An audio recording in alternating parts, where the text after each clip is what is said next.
shall be. Complete in thee, no more shall sin. Thy grace hath conquered, reign within. Thy voice shall bid the tempter flee, and I shall stand complete in thee. Yea, justified, O blessed thought, and sanctified, salvation wrought. Thy blood hath pardon bought for me, and glorified I too shall be. Complete in thee, each want supplied, and no good thing to me denied. Since thou my portion, Lord, wilt be, I ask no more, complete in thee. Yea, justified, O blessed thought, and sanctified, salvation wrought. Thy blood hath pardon bought for me, and glorified I too shall be. Dear Savior, when before thy bar all tribes and tongues assembled are, among thy chosen will I be, at thy right hand, complete in thee. Yea, justified, O blessed thought, and sanctified, salvation wrought. Thy blood hath pardon bought for me, and glorified I too shall be.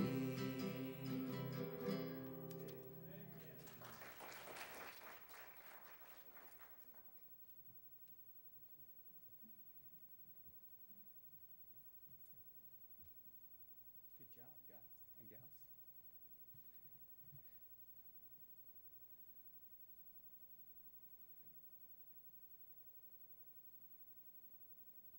Push it up. It's good to have Diana with us again. It's a joy. We all were in school together. You know, the Melanics and the Pisas and me and Linda, yeah. Well, not so much you as it was your hubby, I guess. And here we are back together again. All of us. Scary, isn't it? But please come, Diana. You have a lot to talk about tonight, and you take as long as you need to. It's difficult for a lady missionary, or as a single lady missionary, to get on the field without through much tears, I guess would be a good thing to do. And she's been through a lot of tears in her life, and so you come. Thank you. Well, good evening. It is a pleasure to be able to be back here with you again this evening, and I truly enjoyed the Sunday school hour this morning. And as Pastor had mentioned and asked me to share a little bit more tonight, I'm going to share a little bit more about the ministries that I've been involved in. I wish I would have some pictures for you, but I didn't have any to bring tonight. The ones you're going to see are of New Zealand. But I wanted to let you know that I'm not only a missionary for 7 years in New Zealand, but my husband and I served together on the field of Alaska. That's where the Lord first took us in 1991 when we graduated from Appalachian Bible College. And people think of Alaska, wow, how beautiful. It is, and it's cold. 25 below zero. Some days you only had the sunlight for a few hours in the wintertime. But one of the things that was very different about where we ministered was we ministered among 100 natives. We lived in a small village that was called Levelock. The only way in and out of that village was to fly. When we were on deputation, raising our support, we knew that's where the Lord was sending us. So along with deputation, my husband also needed to take flying lessons. He needed to become a pilot because there was a 4-seater Cessna that he was going to be, that was our vehicle, that was our car, that was the way we were going to get in and out of the village. Now, the village that we ministered in, we were the only 3 white people in the village. And it was very difficult. You know, the Lord doesn't always call us to the most beautiful places. He doesn't call us to the most easiest places to minister. Sometimes those places are hard places that you have to minister. In our village, like I said, we were the only 3 white people, me and Greg and Hannah, and sometimes we weren't liked very much in our village. Sometimes we were shunned. Now, when you only live in a village with 100 people and not one of them speak to you, it gets to be pretty lonely. We went one time for 30 days where not one person in the village spoke to us. And the reason that they wouldn't speak to us is because my husband told them that the charismatic movement was wrong, that it wasn't true, that they didn't need to listen to every person that came into the village. The Jehovah's Witnesses and the Mormons weren't telling the truth. And they said that my husband didn't have a right to speak against other people that were spreading the gospel. As you and I know, they're not spreading the gospel. They were not spreading the truth. But because he spoke the truth, they felt that he needed to be persecuted. And so for a solid month, not one person in that village spoke to us. It was very different when we went there. How many of you can do grocery shopping for every single meal, breakfast, lunch, and dinner for 4 months? Have any of you ever done that? I have, because that's how often we went into town. We got to go into town to do grocery shopping every 4 months. When we would fly in and come back home with our plane, it was packed from the top to the bottom to the sides all the way to the back. There were 3 seats, mine, Greg's, and Hannah's. And if we could have put stuff on top of her, we probably would have also. I had to make my own bread. I had to take out eggs that would last for 4 months. I learned, ladies, that if you have eggs in your refrigerator and every week you turn them over, they never go bad. Just a little pointer. That's what I would have to do. I would take out 5 to 10 dozen eggs because I knew I had to have them last for 4 months, and I would turn them upside down every week, and they never went bad. Now in New Zealand, a little bit different about eggs. They do not refrigerate their eggs. The first time I went grocery shopping there, I went to the dairy aisle to look for eggs, and the eggs weren't there. They were in the bread aisle. And I thought, oh my goodness, these eggs are going to be bad. But I found out also that if you never refrigerate eggs, they don't have to be refrigerated. They don't go bad. Just a little side note for you. Life in a village was not as easy as we always thought it was going to be. But we went there to spend our life. But sometimes the Lord doesn't have that for you either. Sometimes he has other things and other ministries that he wants you to do. So we spent 3.5 years in Alaska in the village of Levelock, and then the Lord closed the door there. During our time there, our daughter almost died. She had a reaction to measles, mumps, and rubella. We weren't sure if she was going to live through that. We had times when, weather-wise, we couldn't get into town, and we weren't able to have what we wanted. I learned to eat caribou, and I learned to eat moose, things that I never thought that I would ever eat. I learned to eat a ptarmigan, and I learned to eat a spruce hen. Don't ever try spruce hen. If you want to try it, just take the leaves or the little things off the spruce tree, and that's what it tastes like. Not very appetizing. But it was a wonderful ministry, even though there is no work there in Levelock. There had been a ministry for over 50 years in that village, and I don't know truly if any of them have been saved. Right now, there is not a ministry there. They do have another fellow that has the plane that we had that is going into the village every once in a while to continue to spread the gospel. But as far as I know, there's no other missionary living in that village. The Lord decided to close that village, and when he did, we didn't know what we were going to do. We knew that that's where we wanted to spend our life, but the Lord had different ideas.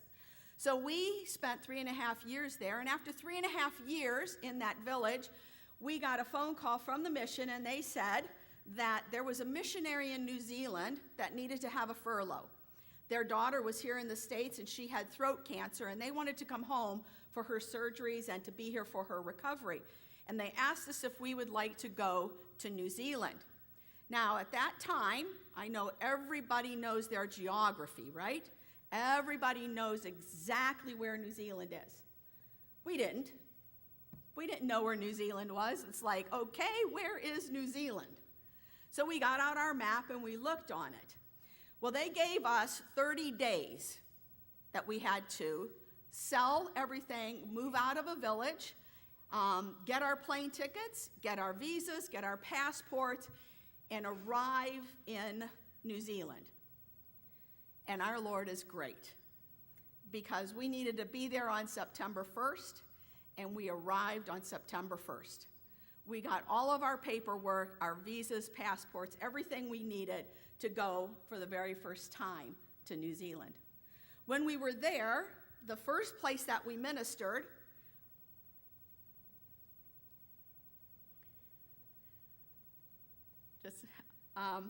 is way down at the very bottom, way down here in Invercargill. It's the last city on the South Island. That's where we first went to minister. That's where we took the place of a missionary that was there that had to come home on furlough. After our year there, we decided that we were going to come home and we had to do our furlough. We had to report back to our churches what was happening and where we were at and what was going to take place. So when we did that, we came back to the United States thinking that we would go back to New Zealand. Well, while we were on furlough, we had heard that in New Zealand they have point systems for you to get back into their country. Now, we could have gone back on a work visa, but we didn't want to go back on a work visa. And I had mentioned to you the last time I was here that I had my permanent residency visa where I can go live there. We wanted that because that way we didn't have to every 3 years apply for a work visa. Well, to get a permanent residency visa in the country of New Zealand, you have to have points. You have to earn a certain amount of points to get that visa. One of the things that you have to have is an education. Well, some schools, it doesn't matter that you have an education. It wouldn't matter if you were a doctor, because if your school is not an accredited school, this country of New Zealand does not recognize your school. We had missionaries that were on the field that were graduates of Bob Jones in Pensacola, and they could not even teach elementary school. They couldn't even teach children in any form, even in a daycare, even though they had been teachers for 10 years here in the States, because Pensacola school was not accredited, and New Zealand did not recognize it. So the only way that they could be there was on a work visa, but they couldn't teach. So it was very different for people that came to New Zealand. For us, it was wonderful because Appalachian Bible College is an accredited college. And so our accreditation from Appalachian Bible College got us the points that we needed for our education. They also give you points for every $100,000 that you take into New Zealand. I hate to say, but we didn't get a point for that one at all. They give you points for your age. They give you points for how many your job experiences and stuff like that. And that's how you accumulate the points. The first time we looked, we weren't able to get the points that we needed. Later on, before we left at the year's end, they had changed their point system, and we were able to go back. And a month after getting back to New Zealand, we were able to get our permanent residency. And so I have had that permanent residency along with my daughter and my husband at the same time. So I am going back to New Zealand. It's a wonderful country, very different kind of people that are there. Tonight I'd like to share with you about the work that I will actually be doing and the people that I will be ministering alongside. There aren't too many little kids in here, so hopefully the next picture won't scare too many people. As we spoke before, the indigenous people of New Zealand are called Maoris. And this is a Maori man, and as you notice, this gentleman's face is completely tattooed. And this is not as much as some people would have. The Maori people are the indigenous people of New Zealand, and sorry, there was supposed to be little things that would come up there. The Maori people are the indigenous people. They make up 15% of the population. And the thing that he has on his face is called a tomoka. And that would be for Maori tattoo. Now that tattoo that he has on his face, it changes for every person because it's going to depend upon his genealogy, where he stands in his group of people, his tribe, his achievements that he's accomplished, and things like that. That tattoo would take hours and sometimes days to complete. When they do it the Maori way, not like going to a tattoo artist with the little electric thing that they would do, they actually use a little tiny bone with a hole in it and a chisel, and they tap every little mark and then put the ink into their faces. So it's very different when they get this all done. It could take 8 hours just to do a little tiny section of their face, and then they would go a week or 2 weeks until that kind of healed, or they were able to come back again and to get the remaining part of it done. The Maori people have their own party in New Zealand. It's not like our American Indians. They aren't on reservations. They can live and work. They're in their parliament. They have a prominent area in their society that was written in to their Treaty of Waitangi when England signed over parts of it back to New Zealand.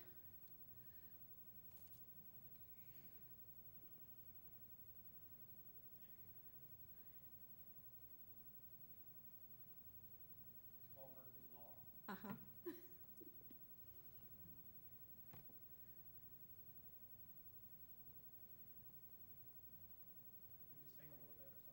Oh, you don't want me to sing the law leaf?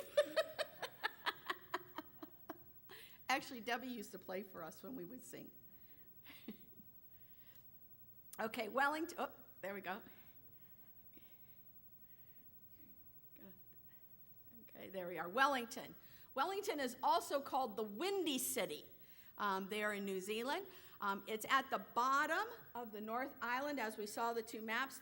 Wellington is at the very bottom of the North Island, and there's a strait that goes through there between the North and the South Island, and you have to take a ferry to get from one side to the other, and it's about a 3.5 hour ferry ride that you have to take. So when you come through that strait, the wind can sometimes get really, really dangerous. I've been told by my future son-in-law that in the past the wind has been so bad there that it actually has blown the train off of the train tracks. So the wind is pretty fierce there in Wellington. Sometimes when I'm looking at their weather, they'll have this little wind sign, all down, so you know that it's going to be a very windy day there in Wellington. The population of Wellington is about 393,000. Okay, the population's about 393,000 people. There's 4 regions or 4 cities, just like here in Beckley. Beckley is the proper, or you tell people where do you live, you say you live in Beckley because they're not going to know where Crab Orchard is, where I live. So you say I live in Beckley, but Crab Orchard is part of that area. The same thing is there in Wellington. Wellington is the capital, and Wellington has 4 cities or areas around it that make up the 393,000 people that are in that area. Wellington is also the most southern capital city in the world. So if you're looking at other cities, their capitals, Wellington is the very lowest capital city in the world there in that area. The Maori population make up about 16% of the population, and Wellington has the 4th largest population of the Maori people. This is just a picture of what it would look like if you're standing up on the hillside looking down into the bay. These are some pictures that I thought might be interesting for you, just so that you can see a little bit of what New Zealand would look like. Up here in the left-hand corner, you can see what we go 70 mile an hour on our side streets. No, we don't go 70 mile an hour because we use the metric system. So 70, as you would see up there, is probably about 35 mile an hour that you would be able to go on the city streets. Down here in the left-hand corner, you would see the Islander, and that's the ferry that you would take to go across from island to island. And as I said, depending, there's two different ones. This is the bigger one. This one would take about 3 hours. The smaller ferry takes about 3.5 hours. Now, you don't want to be on that strait on a bad, windy winter day. I have seen it on the news where as you're going along and they've had to close it down because as they've gone, the ferry is here and the water is here. And then you're going to go back and forth.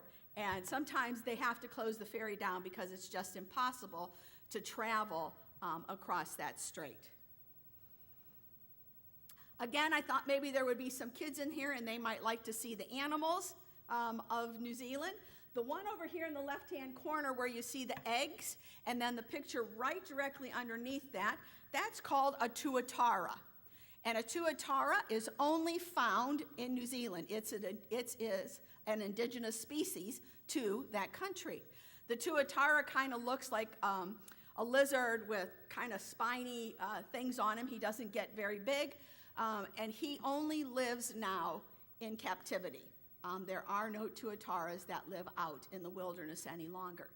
And then as you're traveling down the coast, we got to travel on the South Island going down towards Christchurch, Invercargill. And as we were driving down, we got to stop and watch the seals as they were fighting, as they were playing, as they were coming ashore. Hannah and I stood there probably for 45 minutes to an hour just watching the seals. We have penguins in Christchurch that you can stand and watch at the seashore. And so it's really neat to be able just to go and see the different animals that are there. And we have sheep. Now, in New Zealand, we have 32 million sheep. And if you figured that all up, that would come up to about 7 sheep per people. So every person in New Zealand could own 7 sheep. In New Zealand, there is a lot of different religions. We have a variety of different ones that are there. We have Catholicism, we have the Mormons, where Greg and I were at. We had the Mormon temple for all of Australasia in Hamilton.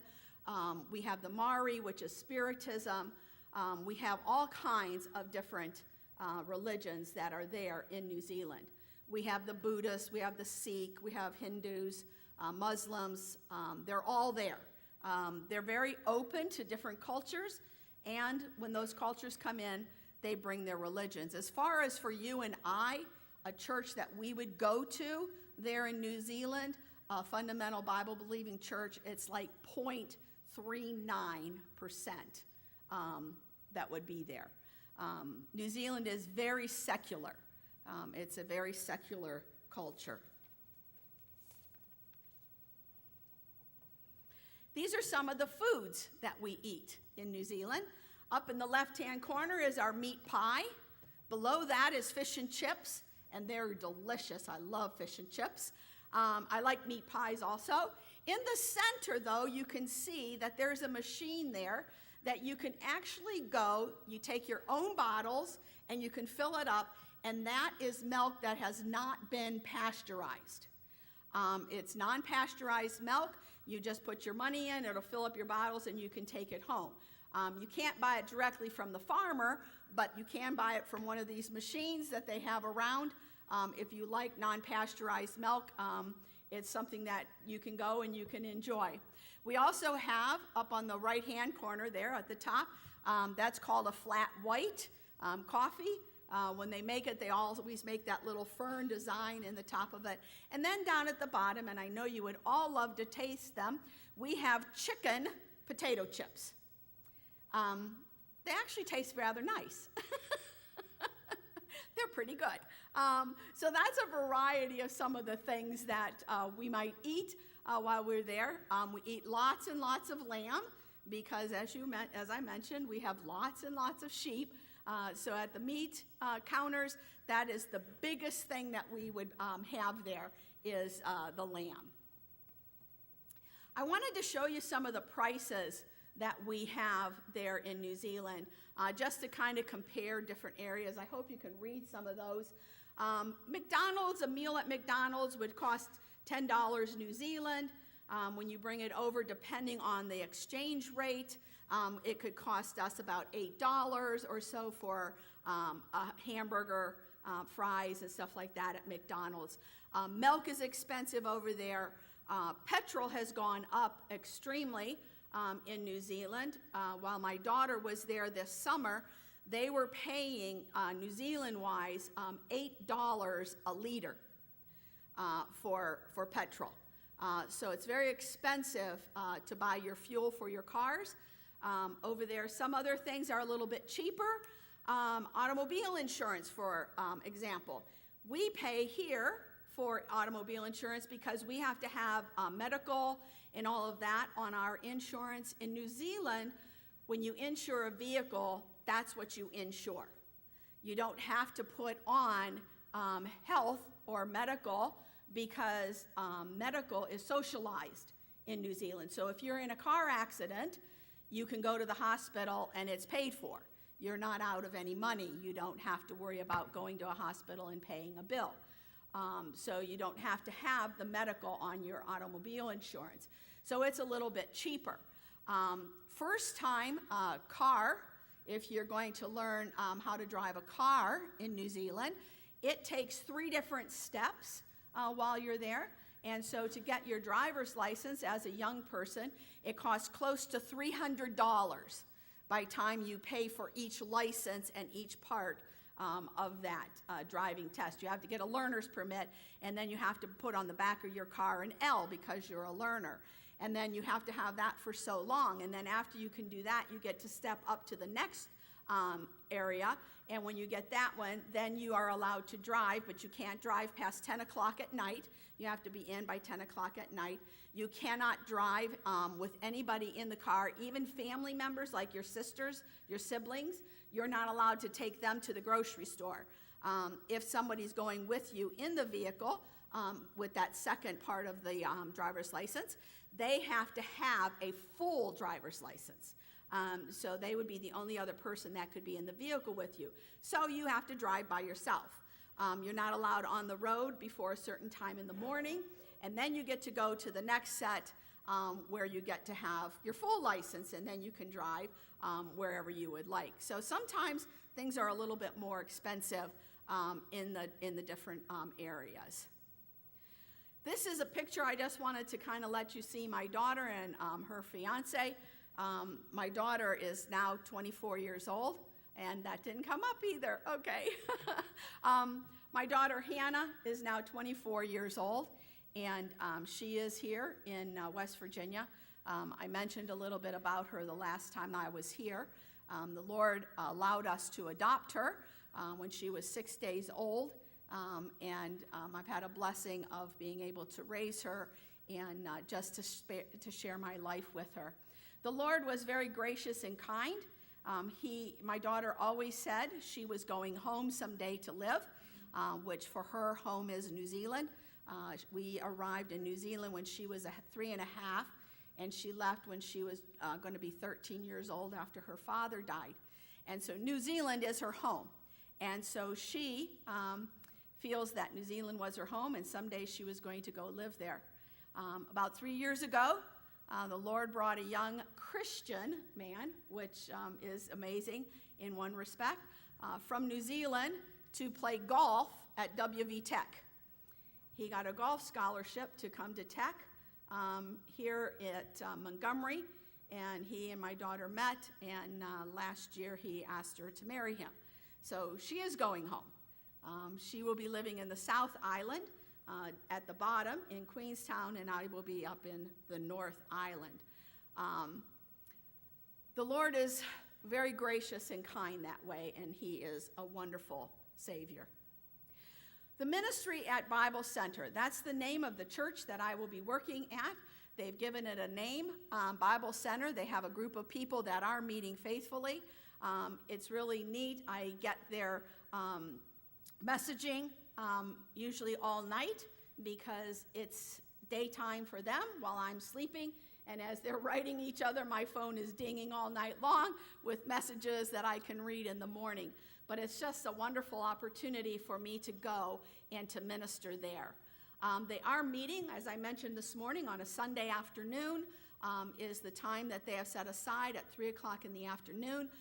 They meet and they are now having Sunday school and church on that time. These are some of the people that are now attending. Some of these people have come, some have gone. Some of them aren't very faithful, but the Lord has brought a group of people along to worship together there at Bible Center. They have Sunday school. They just started that a few months ago, where during the morning service, where they're having their worship service for the adults, they're now teaching the children in a Sunday school setting. So I'll have opportunity to help in that ministry when I get there. They actually had 2 months ago, they had their very first baptismal service. So the Lord is answering prayer as they're seeing people saved and being baptized, following in believers' baptism. This is just some pictures of the different people. The fellow that's standing and the lady that's sitting next to him, that's Jack and Bev McMahon. That's one of the missionary couples that I'll be serving with there on the field. Jack and Bev are our senior missionaries. Bev actually grew up on the mission field of New Zealand. Her parents were missionaries there, and so she has spent almost her entire life in New Zealand. And her and Jack are at that ministry, and then we have Pink and Selena Davis. They've just started this parenting class that's meeting fortnightly, and they're meeting at Pink and Selena Davis's house every fortnight. And as you can see up there, supper's provided. And we mentioned that supper in Sunday school is not a meal like we would have supper. It's dessert. So they ask people to bring stuff along for dessert to have after their fellowship time there. They've also started going through some lessons for some of the people to learn how to study the Bible. And so they're doing different things that are really neat and exciting to see how the Lord is doing all of that. One of the things, and you can pray about this, I've been looking for housing to see where I might be able to live in the vicinity around where the church is now meeting. But I was asked to pray about, they are thinking that possibly in 2 years, 2.5 years, they would like to go to the next community over and start having Bible studies. And so they have asked me to think about living, which it would probably be about a 30-minute drive for me to get to the church on a Sunday or the other things that they would be doing. But they have asked me to think about going and getting a flat over in that community. That way, they felt that I might have contacts already with ladies having Bible studies. It would be a home that would be available when they decide to go over that way. And so that is a little scary for me to be maybe that far away from everybody. But if that's what the Lord would want me to do, to live in a different community and to be that place where we could start a Bible study in a few years, maybe have another work going, I'm open to that opportunity that I would be able to do that. Here's some more of the pictures of the different families that are there. And until I come again to Aotearoa, which is the land of the long white cloud, or New Zealand, where I'll be ministering. As Pastor has mentioned, it is a little difficult as a single lady to be going back to the mission field to raising my support, but it's never too difficult for our Lord. In the last 3 months, well, including next month, I will have been in 5 brand new churches that I have never been in before. It's amazing that the Lord has opened so many doors for me and given me opportunities. I've had pastors give up their pulpits on a Sunday morning where I've been able to present my ministry, because a lot of churches don't have evening services like this any longer. And it's been wonderful that I have been able to share my ministry there in those churches. So the Lord has been gracious. I have a promise of 2 churches and an individual that's looking at taking me on for support. And I plan to buy my ticket and leave in December to go back to the field. I have a lot to do between now and then. I still have churches that I'm going to be in. I have, as I mentioned this morning, my entire home that I need to pack up. I need to sell. I need furniture that I'm going to have to sell. I need a home that I have to sell before my daughter can leave in May. So I have prayer requests that the Lord would work all of those things out, that between now and December I would be able to pack and sell what I need to, and then by May when she leaves, that we would be able to have our home sold and everything would be taken care of here as we both had to live in New Zealand. As I mentioned, the Lord is gracious.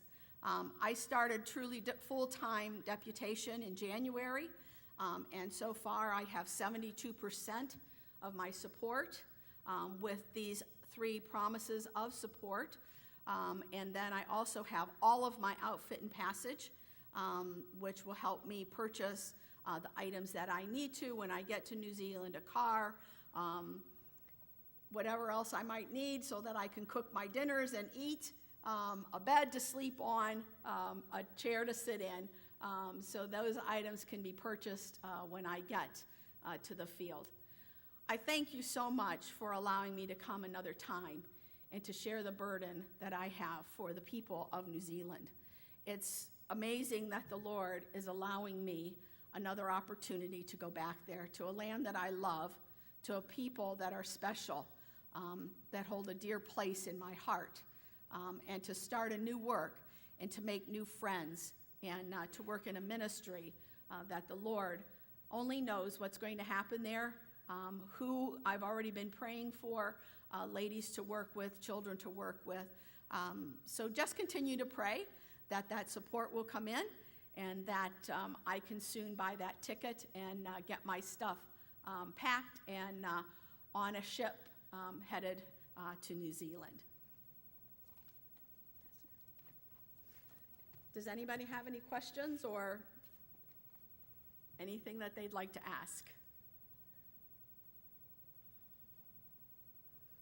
It's a Baptist church. What can I say? Oh.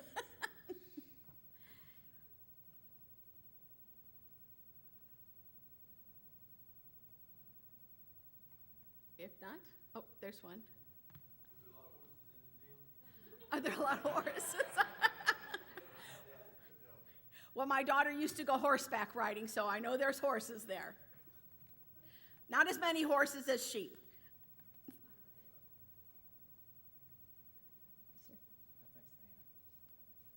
Billy, are you thinking about going over there with her? They got wild horses over there. They do. See, I can see that's on your face now. You want, man, I should look into that. Well, thanks, Diane, for coming. It's good to see people that you've known still in the ministry for years. A lot of people that I went to school with, and you can vouch for this too, they're no longer in the ministry. A lot of people that I knew in school, at least in Bible college, who were older people when they went into school, they didn't last long in the ministry. And so I know Diane's been through a lot in her life, and she has found God always to be faithful and hasn't given up on the mission that God has called her to, just like all of us have been called to a mission. What's our mission? Same as hers, except we're just right here. And to be able to help people like her to get on the field and do the things that God wants them to do. God is so good to give us opportunities to serve him, isn't it? He's building his church, but he's using you and me to do it. And that's exciting because I know you and you know me. It's amazing. God can do anything with us, but he does. And so we're so thankful that God has given us a church. God has given us people, that is the church, and given us the things that we need to do to be involved in missions, not just all over the world, but even here. And so my heart's desire for all of us is to really catch that fire, how important it is to share the gospel. One of the things I've talked about since I've been here is you have to learn to do that. And when you have a love for God that is unsurpassed by anything, that's what you'll do. And so you can gauge how much you love God by how much you actually talk to other people about him, how much you want to share the truth. You know, Paul says, woe is me if I don't preach the gospel. That's how we need to feel too. Is God good or what? Diane, could you go out and stand by your table? I'm sure there's lots of people who wants to steal everything off of it. Make sure you stop by and ask her some questions about different things. God has blessed her to get on the field so quick. You think about it. Her and her husband were able to get on the field in Alaska with about 2 years, I think it was, enough money to buy an airplane. I've shared this with you before. I mean, God blessed them, and it looks like God's blessing her to get back on the field again. I've known missionaries who have struggled for years trying to get on the field, and so it's good to see that. Need help, Buzz? You good? Let's stand together.